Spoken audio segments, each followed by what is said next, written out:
Myself Tawfiq Sheikh, welcome to my YouTube channel. पेश है छठी general science का सबक नंबर 14, जिसका नाम है रोशनी और साया। इस सबक का हिस्सा सुवम। चलिए बच्चों, अभी शुरू करते हैं छठी जनरल साइंस का सबक नंबर 14, जिसका नाम है रोशनी और साया। इस सबक का हिस्सा सुवम, पार्ट तीसरा। बच्चों, इस सबक के पहले और दूसरे पार्ट में हमने रोशनी के मंबे, रोशनी के मंबों की किस्में, रोशनी की इशात, इनकास नूर, इन सब चीज़ों के बारे में मालूमात हासिल की है। अभी हम आगे बढ़ते हैं। इस तीसरे पार्ट में हम साए का बनना, इसके बारे में मालूमात हासिल करते हैं। बच्चों, आप एक छोटी सी सरगर्मी घर में कर सकते हैं। एक टॉर्च शुरू कीजिए और दीवार पर उसकी रोशनी कीजिए। आपको दीवार रोशन नज़र आएगी। अब एक काम कीजिए, अपने भाई बहन में से किसी को टॉर्च और दीवार के दरमियान बुला लीजिए। क्या दिखता है आपको? आपको बिल्कुल ऐसे दिखाई देगा कि दीवार पर आपके भाई या बहन का साया आपको बना हुआ दिखाई देगा। ऐसा क्यों होता है? साया क्यों बनता है? देखिए, रोशनी की शुआओं के रास्ते में गैर शफाफ शय हो तो इसमें से रोशनी नहीं गुजरती।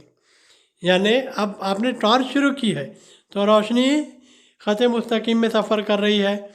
अगर उसके रास्ते में शुआओं के रास्ते में अगर ऐसी चीज़ आ गई जिससे रोशनी सफ़र नहीं कर सकती, जिसे हम गैर शफाफ शय दूसरे पार्ट में हम देखे थे, बराबर, रोशनी के रास्ते में अगर गैर शफाफ शय आ जाती है तो रोशनी उससे नहीं गुजर सकती। तो फिर क्या होता है? इसलिए इस शय के दूसरे जानिब, यानी पीछे की जानिब, दीवार पर या किसी दूसरी सतह पर उस शय की छांव पड़ती है। इसी को उस शय का साया कहते हैं। आया समझ में साया कैसे बनता है? ठीक है। हमारे अतराफ की अशिया और इनसे बनने वाले सायों के दरमियान मुआवजना कीजिए। बहुत अच्छी सरगर्मी है, आप कर सकते हैं। अब और एक सरगर्मी कीजिए। टॉर्च आपके हाथ में है ही। एक बड़े से कमरे में अपने दोस्त, भाई या बहन को मखसूस फासले पर खड़ा कीजिए और टॉर्च के ज़रिए दीवार पर अपने दोस्त या भाई या बहन का साया देखिए। और अब झेल के कुछ अमल कीजिए, नीचे जो अमल है वो कीजिए और उस हिसाब से साये में कैसे तब्दीली होती है देखिए। ठीक है। अब यहाँ देखिए, इस शक्ल में आप खड़े हैं, आपके दोस्त के ऊपर आप टॉर्च मार रहे हैं, उसका साया पीछे की दीवार पर बनेगा। अब कुछ अमल कीजिए आप। कैसे? अपने दोस्त को दीवार के करीब भेजिए। अपने दोस्त को या भाई को या बहन को दीवार के करीब भेजिए। देखिए क्या होता है, साये में क्या फ़र्क होता है। दोस्त को अपने करीब बुलाइए, अपने भाई को, दोस्त को अपने करीब बुलाइए। देखिए फिर साये में क्या फ़र्क होता है। अब आप उससे दूर जाकर दोबारा करीब आइए। अब आप आपके भाई को, दोस्त को वहीं खड़ा कीजिए। आप आगे जाइए, फिर पीछे जाइए। देखिए साये में क्या फ़र्क होता है। साये में कुछ ना कुछ फ़र्क होता है, उसे नोट कीजिए।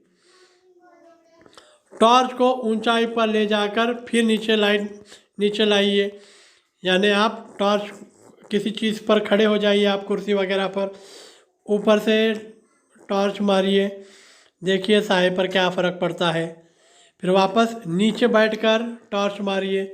देखिए क्या फ़र्क पड़ता है। जैसे अशकाल में दिखाया गया है, यहाँ पर ये पहले टॉर्च मारी जा रही है, फिर यहाँ देखिए आपको के भाई को आपने आगे बुलाया। ठीक है। फिर देखिए आप ऊंचाई पर खड़े होकर टॉर्च मार रहे हैं। इन सब चीज़ों से क्या होगा? क्या तमाम चीज़ों में साया एक जैसा बनेगा? नहीं, साए में कुछ ना कुछ बदलाव होंगे। तो इस सरगर्मी से क्या साबित होता है? किसी शय में से जब रोशनी नहीं गुजरती है तो इस जिस्म का साया बनता है। ये तो हम पहले ही पढ़ चुके हैं। अब साए की शक्ल रोशनी के मंबे, जिस्म और पर्दे के दरमियानी फासले और सिमत पर मुनस्सर होती है। यानी जो साया बन रहा है वो किस किस चीज़ों पर डिपेंड रहता है, किस किस चीज़ों पर मबनी रहता है? जो साया बन रहा है वो किन चीज़ों पर मबनी रहता है? पहले तो रोशनी का मंबा, ठीक है, यानी जिससे रोशनी निकल रही है उस पर। दूसरा, जिस्म और पर्दे के दरमियान का फासला, यानी जो साया बन रहा है वो पर्दा कहाँ पर है और जिस्म कहाँ खड़ा हुआ है, इसके दरमियाने फासले पर भी वो मबनी रहता है। और उसके साथ साथ सिमत, किस सिमत में से रोशनी उस पर आ रही है, ऊपर से आ रही है, नीचे से आ रही है, दाहिने से आ रही है, बाएं से आ रही है, इन सब चीज़ों पर साए की शक्ल मबनी होती है। ठीक है, रोशनी का मंबा, रोशनी का मंबा, जिस्म और पर्दे के दरमियान का फासला और सिमत। आया समझ में बच्चों? तो अब आगे बढ़ते हैं। सूरज की रोशनी के ज़रिए किसी जिस्म का साया सुबह और शाम में लंबा होता जाता है, ये तो आप देखे ही होंगे, बराबर। और दोपहर में साया छोटा होता है। रास्ते से चलते हुए दरख्तों का आप मुशाहिदा करें, देखिए क्या होता है, सायों में तब्दीली होती है, बराबर। हम ये तब्दीली आसानी से समझ सकते हैं। तो साये में होने वाली तब्दीली रोशनी के मंबे, जिस्म और साये के दरमियानी फासला पर मुनस्सर होता है। अभी हमने ऊपर सरगर्मी की ना, उससे समझ में आया होगा आपको। ठीक है, अब आगे बढ़ते हैं। अब क्या आप जानते हैं कुर्स आफताब क्या चीज़ है? सूरज की रोशनी में किसी जिस्म के साये की जसामत और जिस्म की मदद से वक्त का बताने वाले आला यानी कुर्स आफताब। यानी क्या बच्चों, समझ में आ रहा है आपको? सूरज की रोशनी में किसी जिस्म की साये की जसामत और सिमत की मदद से वक्त बताने वाले आले को कुर्स आफताब कहते हैं। यानी सूरज की पोजीशन कहाँ है, उस हिसाब से साया कितना बन रहा है और किस सिमत में बन रहा है, उसके कैलकुलेशन कर कर, हिसाब कर कर वक्त बताने वाला जो आला है उसे कुर्स आफताब कहते हैं। ठीक है, एक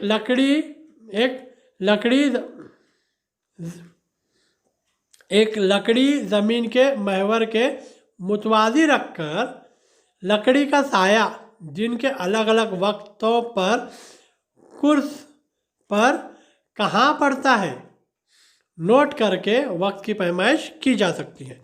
यानी सूरज की रोशनी के मुतवाज़ी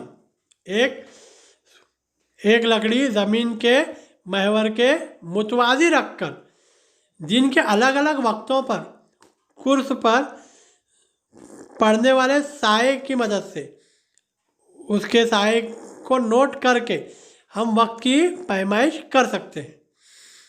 ठीक है, आया समझ में? वक्त की पैमाइश की जाती है कुर्स आफताब की मदद से।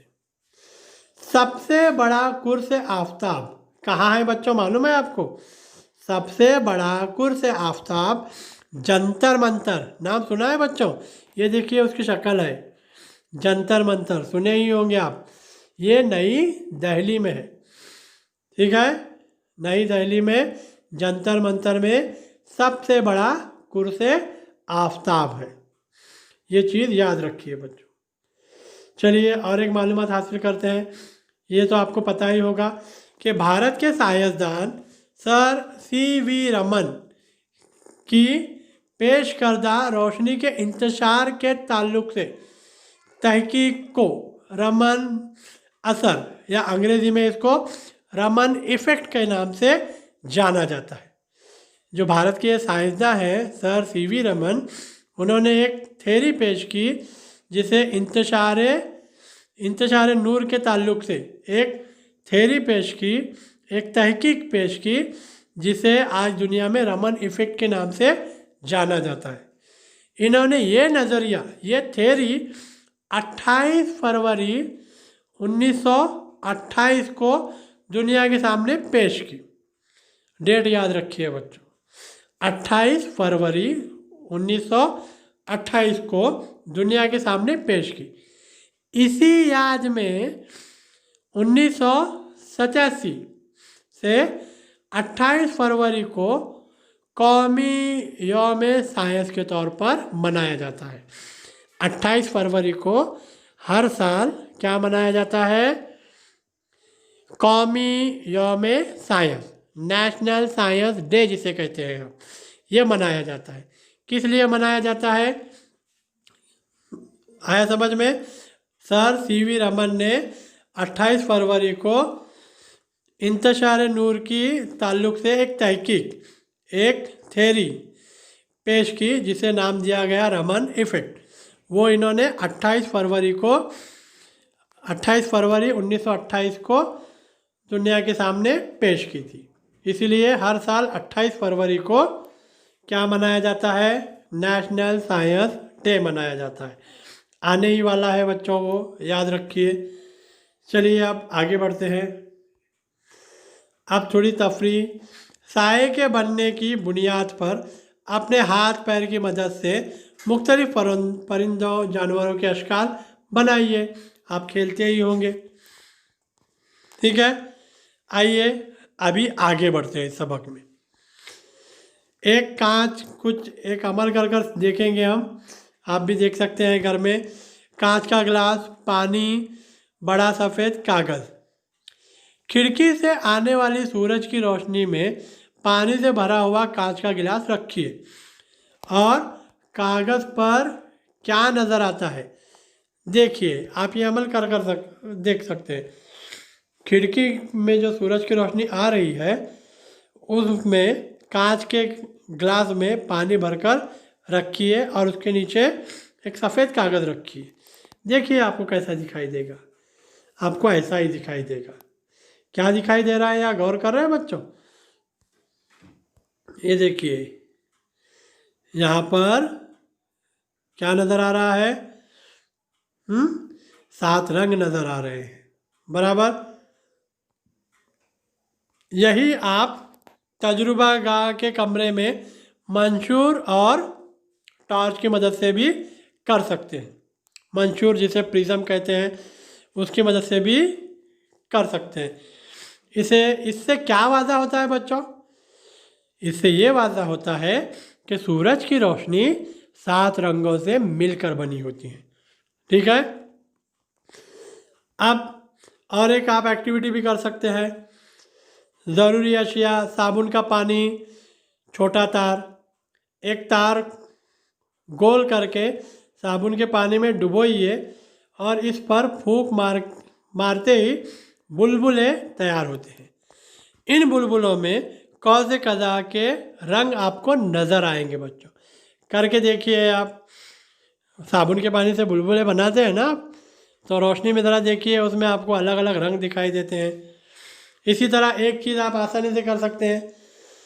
सीढ़ी को धूप में रखिए तो क्या नज़र आएगा आपको?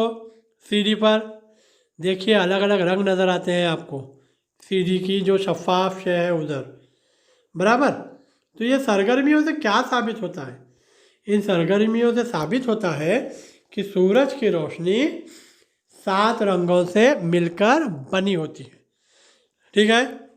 अब बच्चों ऐसा हो चुका है। देखिए बर्तानिया के साइंसदान सर आइजैक न्यूटन ने एक कुर्स बनाई, ठीक है, एक दायरा बनाया, बराबर, जैसे शक्ल में आपको दिखाई दे रहा है। ये देखिए ऐसे, ठीक है। और इसके एक सतह को इन्होंने जामुनी, आसमानी, नीला, सब्ज, जर्द, नारंगी और सुर्ख ऐसे 7 रंगों के मसावी हिस्सों में तकसीम किया और इस कुर्स को स्टैंड पर इस्तेहादा किया और इसे तेज़ी से घुमाया और इस वक्त 7 रंग की बजाय घुमाने के बाद ये 7 रंग के बजाय सिर्फ एक रंग नज़र आया। इसी तरह इन्होंने साबित किया कि सूरज की रोशनी 7 रंगों से बनी होती है। अभी हमने देखा मुख्तलिफ एक्टिविटी कर कर, सरगर्मी कर कर, ठीक है। इस कुर्स को न्यूटन कुर्स कहते हैं। न्यूटन ने रोशनी के ताल्लुक से ऑप्टिक्स नामी किताब लिखी है। ठीक है बच्चों, ये आप इतना समझ लिए कि सूरज की रोशनी 7 रंगों से बनी होती है। अब चलिए इसे हमेशा जहन में रखिए बच्चों कि साए की शक्ल रोशनी के मंबे, शय और साए जिस पर बन रहा है इनका आपसी फासला और सिमत पर मुनस्सर होता है।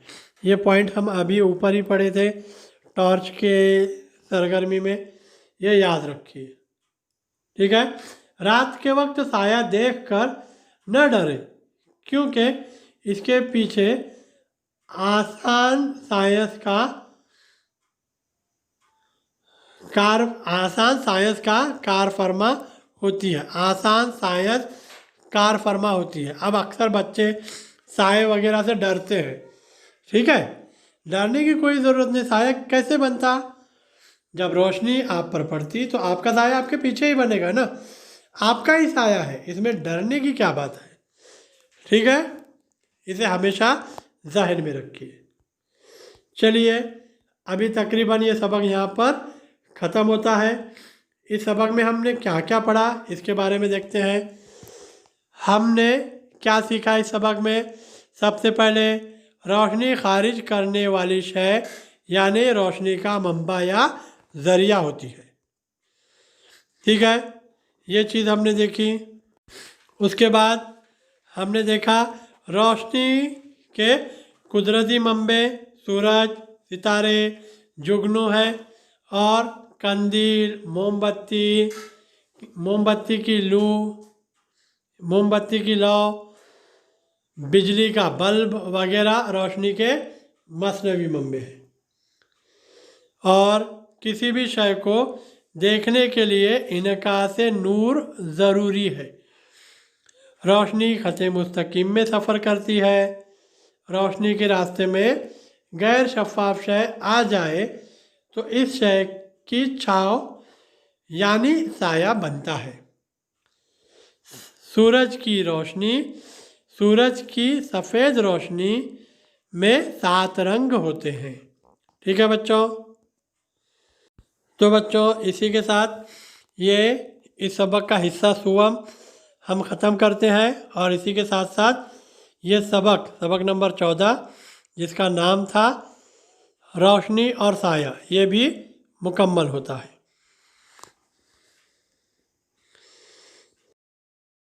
चलिए बच्चों, यहाँ छठी जनरल साइंस का सबक नंबर 14 जिसका नाम था रोशनी और साया, इसका हिस्सा सुवम ख़त्म होता है और इसी के साथ साथ सबक नंबर 14 ये भी पूरा मुकम्मल होता है। बच्चों मेरा ये वीडियो आपको पसंद आया तो ज़रूर लाइक और शेयर कीजिए और मेरे YouTube चैनल को सब्सक्राइब भी ज़रूर कीजिए। बच्चों इस वीडियो के डिस्क्रिप्शन में मैंने इस सबक के दीगर पार्ट और सवाल जवाब के वीडियो के लिंक भी रखे हैं। मेरे YouTube चैनल पर आप लोगों को छठी और 7वीं जनरल साइंस के असबाक और सवाल जवाब के वीडियो भी मिलेंगे। मेरे YouTube चैनल की प्लेलिस्ट चेक कीजिए, आपको वीडियो देखने में आसानी होगी। अल्लाह हाफिज़।